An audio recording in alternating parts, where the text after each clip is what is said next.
All of you know the game show Jeopardy, right? Everybody knows what that is. Please God, huh?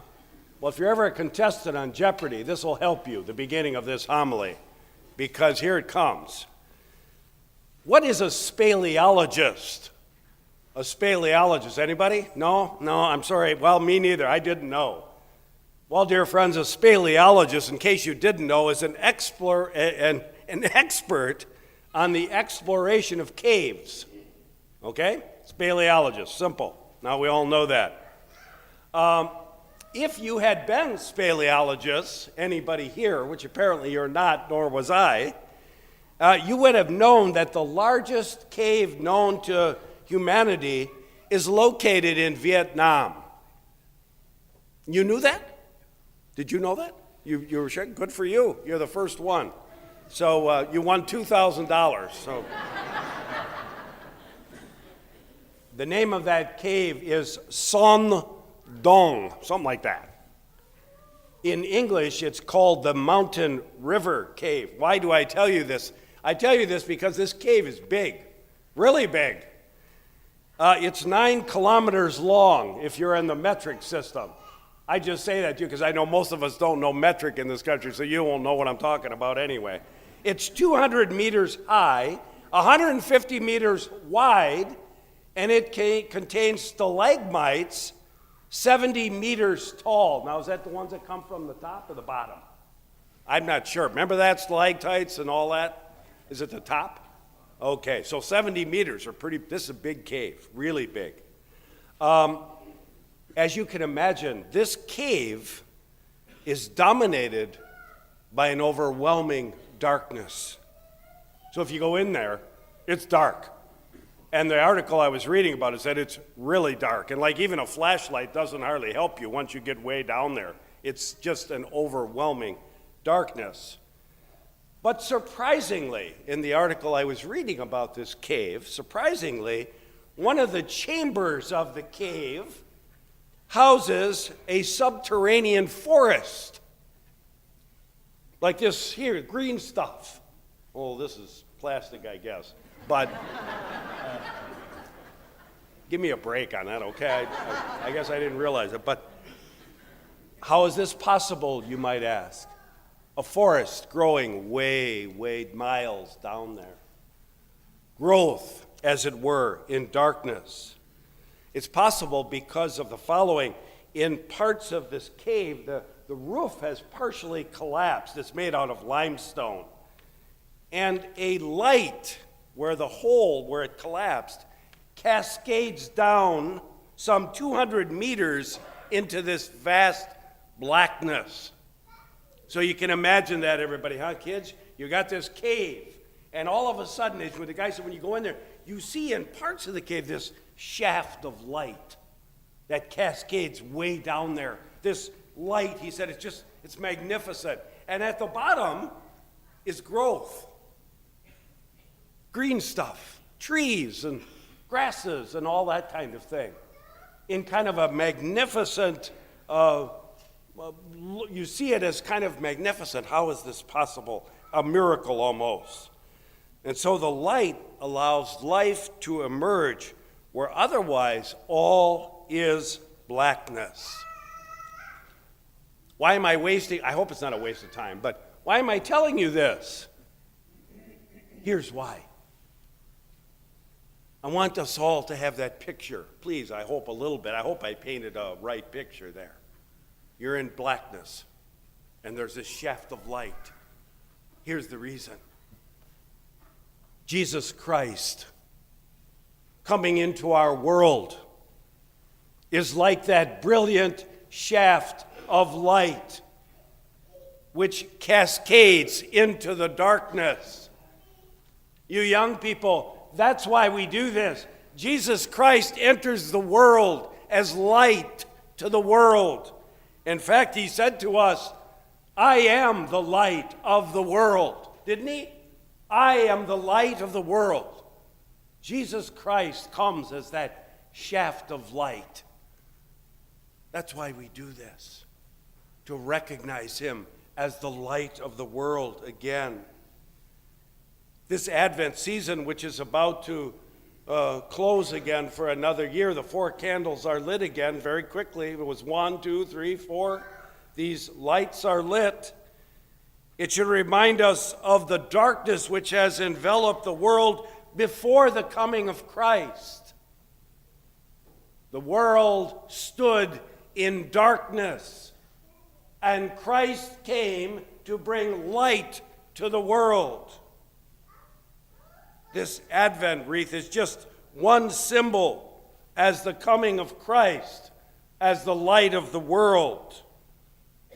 John's gospel proclaims to us, the light shines in the darkness, and the darkness has not overcome it.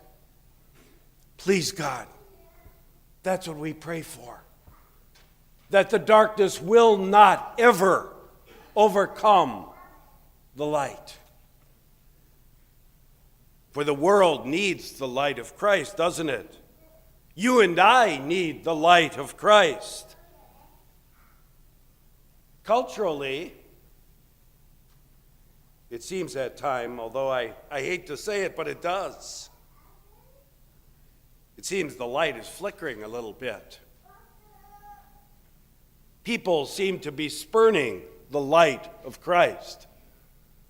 I gave one little example, a poor one, but I read, I think yesterday I was reading somewhere, a survey done in England. Yeah, that England. You all know what England is, right?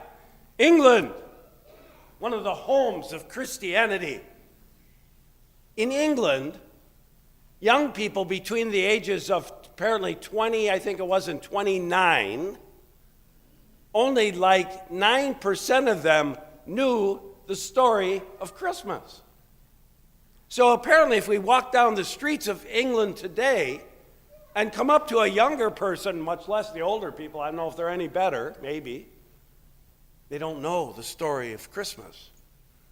They don't know that Jesus Christ is the light of the world. Do we know that? Do you and I know that anymore? Our TVs are full of, I'm not sure what anymore. Culturally, it appears the lights are getting a little dimmer, but that can't be true because Christ still is the light of the world, and he comes again.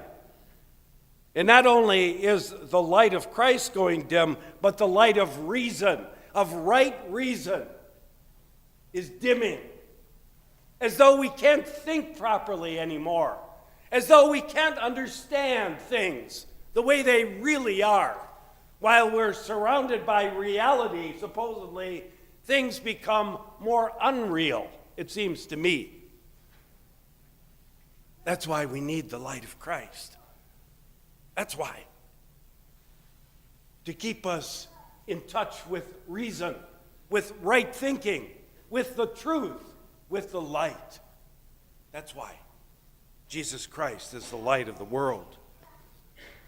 He did say, I am the light of the world. You and I then are called to bring to the world the one light that can dispel the darkness of the shadow of death. This great shaft of light that goes down 200 meters into this cave, we need to be parts of the shaft of that light in our lives. We're part of this great light that has come into the world. We're expected to tell our friends and neighbors that Jesus is the light of the world, that Jesus Christ is the reason we celebrate Christmas. You all know that, I get that. Or do we? Or do we? Because culturally we are so, I don't know, the world seems to be going so fast that I seem to be forgetting things. But it's a real simple story, isn't it? This story of the gospel today is a simple story. These are simple people. Mary, Elizabeth, Joseph, Jesus, they're simple people like us. Simple. And they understood the truths, the great truths of life. So what did Jesus bring to us? The great Pope Benedict wrote in one of his books, here's what Jesus brought, he wrote. The answer, he said, is here's what he brought. He brought God. And now we know his face. Now we can call upon him. Now we know the path that we human beings have to take in this world. Jesus has brought God, and with God the truth about our origins and our destiny, faith, hope, and love. It is only because of our hardness of heart that we think this is not enough, that this is too little. Yes, indeed, God's power works quietly in this world, but it is the true and lasting power. Again and again, God's cause seems to be in its death throes, yet over and over again, it proves to be the thing that truly endures and saves us. What did Jesus Christ bring to the world? The face of God to us. He brought a brilliant light to us that we all know if we ponder it for a moment. Take the time to ponder the light that was brought into the world. Thank God that you're here, that you know Christ, that you know the story, that you have right reason, and that you understand what really matters in this life. Your family, your friends that are here together, this community, this is what matters.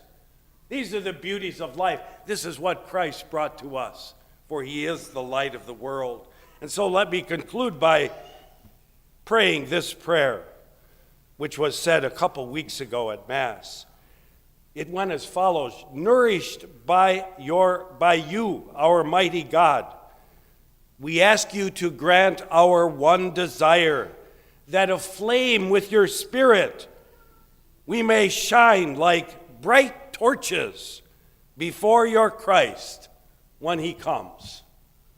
Please, God.